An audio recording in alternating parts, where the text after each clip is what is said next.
SR serenity హైట్స్‌లో invest చేయడానికి ఒక 3 reasons చూద్దాం మనం. ఒకటి, ఇది ఔటర్ రింగ్ రోడ్ లోపల ఉన్న ప్రాజెక్ట్. ఒకవైపు టీసీఎస్, మరొక వైపు aerospace.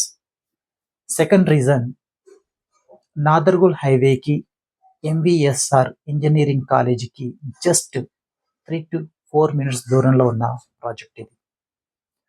Next third reason, 100 feet రోడ్కి ఫేస్ అయి ఉన్న 6.5 ఎకరాస్లో హెచ్ఎండి అప్రూవ్డ్ రేరా రిజిస్టర్డ్, ఇటు నాదర్గుల్కి ఇటు బిఎన్ రెడ్డి నగర్కి మధ్యలో, ఇళ్ళ మధ్యలో చుట్టూ colleges, schools, hotels, super market, shopping malls, ఇప్పటికిప్పుడు అక్కడ ఇల్లు కట్టుకొని నివసించడానికి అనుకూలమైన ప్రదేశంలో ఉన్న ప్రాజెక్ట్ ఇది.